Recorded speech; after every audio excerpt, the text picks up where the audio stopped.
चुड़ैल चंद्रिका की अब उम्र हो चली थी, इसलिए वो चुड़ैलों की रानी को प्रसन्न करने के लिए बहुत तंत्र मंत्र कर रही थी। और फिर एक दिन चुड़ैलों की रानी प्रकट होती है। चंद्रिका, क्या हुआ? तुमने मुझे क्यों याद किया? रानी माँ, मेरी उम्र बढ़ रही है, मुझे अपनी उम्र को कम करना है। रानी माँ, कुछ कीजिए। इसका बस एक ही उपाय है। तुम्हें जादुई लहंगा पहनकर 7 बार विवाह करना होगा। जैसे ही तुम पहला विवाह करके अपने पति को मार दोगी, उसकी सारी उम्र तुम्हें मिल जाएगी और 7 बार मारकर तुम हमेशा के लिए अमर हो जाओगी। फिर तुम्हें कोई नहीं मार पाएगा। आप सच कह रही है रानी माँ? फिर तो ये लहंगा मुझे दे दीजिए, मैं अपने शिकार की तलाश में निकल जाती हूँ। इस लहंगे को बहुत संभाल कर रखना चंद्रिका, क्योंकि तुम जानती हो ये लहंगा हमने कैसे पाया था। जैसे ही तुम्हारा कार्य पूरा हो जाए, हमें ये लहंगा वापस कर देना। मैं जानती हूँ रानी माँ, मैं इस लहंगे को बहुत संभाल कर रखूंगी और जैसे ही मेरा कार्य पूरा होगा मैं इसे आपको लौटा दूंगी। मैं अपने शिकार के लिए जाती हूँ रानी माँ, आज्ञा दीजिए। चुड़ैलों की रानी से चंद्रिका लहंगा ले लेती है। उस लहंगे में ऐसा जादू था कि जिसे पहनते ही चंद्रिका चुड़ैल से एक सुंदर लड़की के रूप में आ जाती थी, जिसे देखकर कोई भी लड़का शादी के लिए मना ही नहीं कर सकता था। और ऐसा ही हुआ, चंद्रिका ने अपने शिकार फंसाने शुरू कर दिए। चंद्रिका जादुई लहंगे को पहनकर एक सड़क पर रोती हुई जाती है ताकि कोई लड़का उसकी आवाज को सुनकर रुक सके, और ऐसा ही हुआ। सड़क से आशीष नाम का एक लड़का अपनी कार से जा रहा था। चंद्रिका लहंगे में बिल्कुल एक दुल्हन की तरह लग रही थी। आशीष ने अपनी कार को रोका और उससे पूछा, क्या हुआ? आपको कोई परेशानी है? आपको देखकर लग रहा है आप किसी से बचकर भाग रही हैं। एक बदमाश जबरदस्ती मुझसे शादी करना चाहता था, उसने मेरे पिता को भी मार दिया। मुझे बचा लीजिए, मुझे उस बदमाश के साथ नहीं जाना। कोई बात नहीं, तुम घबराओ नहीं, मेरी गाड़ी में बैठ जाओ, मैं शहर की तरफ ही जा रहा हूँ, वहाँ तुम्हें कोई खतरा नहीं होगा। आशीष नाम का वो लड़का चंद्रिका के रूप पर मोहित हो जाता है। अब तक चंद्रिका उसे अपना नाम बता चुकी थी। वो उसे बार बार देखकर मुस्कुरा रही थी, मानो उसने आशीष को सम्मोहित कर दिया हो। चंद्रिका रोने का नाटक करती है। अब मैं कहाँ जाऊंगी? मेरा कोई नहीं है, मुझसे कौन शादी करेगा? अगर मेरी आज शादी नहीं हुई तो वो बदमाश मुझे उठाकर ले जाएगा। मुझे बहुत डर लग रहा है। डरो नहीं चंद्रिका, मैं तुमसे अभी शादी करूंगा। यहीं पास में एक मंदिर है, हम दोनों वहीं चलते हैं। नहीं नहीं, मंदिर में नहीं, कहीं वो मंदिर में भी ना पहुंच जाए। अगर तुम बुरा न मानो तो हम अभी इसी वक्त शादी कर सकते हैं। ये देखो, मेरे पास सिंदूर की डिब्बी है। चंद्रिका, तुम बहुत सुंदर हो, तुमसे तो कोई भी शादी कर सकता है। आशीष चंद्रिका की मांग में सिंदूर भर देता है। अब वो उसकी पत्नी बन चुकी थी, जैसा कि वो चाहती थी। कुछ घंटों बाद आशीष चंद्रिका को लेकर घर पहुंचता है। आशीष शहर में अकेला रहता था, उसके मम्मी पापा दूसरे शहर में रहते थे। आशीष अकेला था, इसलिए चंद्रिका को मौका मिल गया। जैसे ही आशीष उसके पास आता है, वो अपने असली रूप में आ जाती है। चंद्रिका को चुड़ैल के रूप में देखकर आशीष डर जाता है, पर तब तक बहुत देर हो चुकी थी। चंद्रिका आशीष की गर्दन में अपने पंजे घुसा देती है। आशीष मर जाता है और उसकी सारी उम्र चंद्रिका के अंदर आ जाती है और चंद्रिका जवान हो जाती है। अब मुझे दूसरे शिकार की तलाश करनी होगी। ऐसे ही मैं अपने सातों शिकार फंसाकर उन्हें मार दूंगी और शक्तिशाली चुड़ैल बनकर अमर हो जाऊंगी।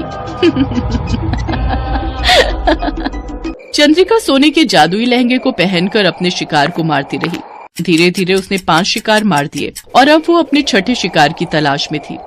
अब तक जितने भी लोग मारे गए हैं, उन्हें देखकर यही पता चलता है कि कोई ना कोई नई नवेली दुल्हन इन्हें मारती है, पर लूटपाट के लिए तो यह हत्या नहीं की गई। फिर आखिर दुल्हन को क्या चाहिए? किसी ने दुल्हन का ओलिया देखा था? कोई उसके परिवार के लोगों के साथ में था? इंस्पेक्टर साहब, मेरे बेटे को वो रात के अंधेरे में सुनसान सड़क पर मिली थी। बहुत परेशान थी वो, और उसे आज ही शादी करनी थी। बस इतना ही पता है, उसने एक सोने का लहंगा पहन रखा था।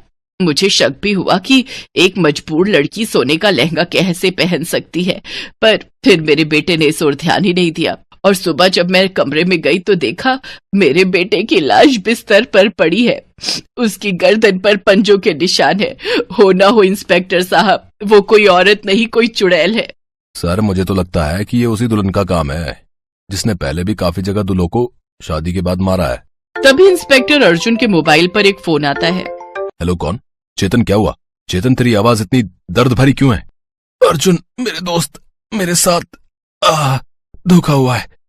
वो चुड़ैल सोने के लहंगे में, वो चुड़ैल उसने मेरे साथ धोखे से शादी की और मुझे मार मार चेतन, चेतन, हेलो। मैं उस सोने के लहंगे वाली चुड़ैल को जिंदा नहीं छोड़ूंगा।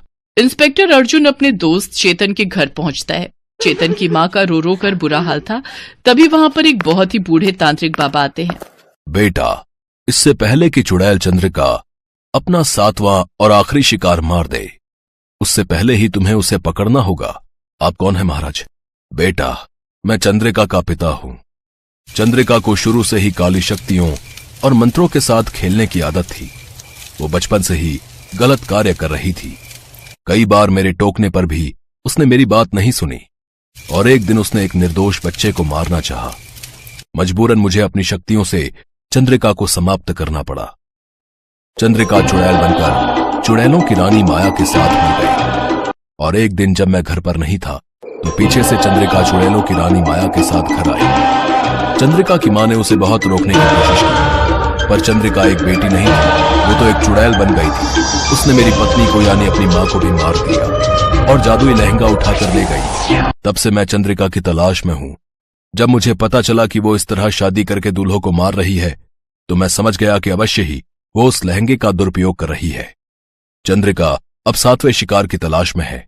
वो अमर हो जाएगी, उसकी शक्तियां बढ़ जाएंगी, फिर उसे मारना असंभव है। उसे रोक लो बेटा। पर मैं उसे कैसे रोक सकता हूं? उसे रोकने के लिए तुम्हें जाल बिछाना होगा ताकि समय पर वहां पहुंचकर मैं मंत्रों की सहायता से चंद्रिका को खत्म कर दूं। अर्जुन चंद्रिका की तलाश में उसी सड़क पर जाता है जहां उसका दोस्त चेतन मारा गया था। रात हो चुकी थी। अर्जुन जानबूझकर अपनी गाड़ी धीरे चला रहा था ताकि चंद्रिका खुद उसके पास आ जाए। तभी अर्जुन देखता है कि लहंगे के अंदर सजी संवरी चंद्रिका घबराई हुई वहां आती है। अर्जुन का तीर निशाने पर लग चुका था। अरे कौन हो तुम और इतनी रात को यहाँ क्या कर रही हो? तुम तो कोई दुल्हन दिखाई देती हो। क्या कोई परेशानी है? मुझसे कहो। मेरे माता पिता को मारकर एक बदमाश मुझसे जबरन शादी करना चाहता है। मैं किसी तरह अपनी जान बचा कर आई हूँ। मुझे अपनी गाड़ी में थोड़ी सी जगह दे दो। वो बदमाश मेरा पीछा कर रहा है।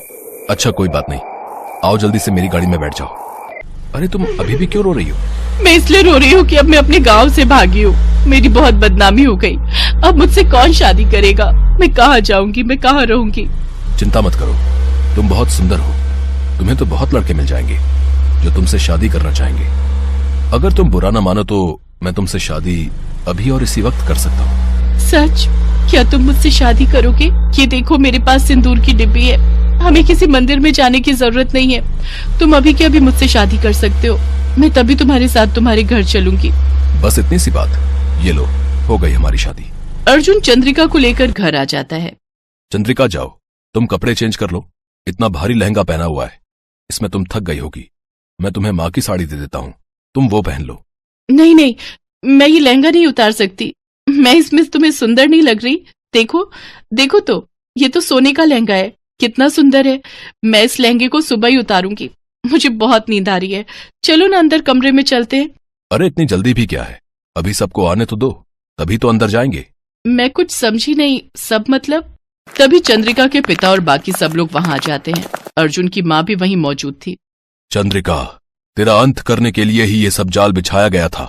तू इस धरती के लायक नहीं है। जा, मैं तुझे मुक्ति देता हूँ। अपने लोग चली जा। पिताजी नहीं।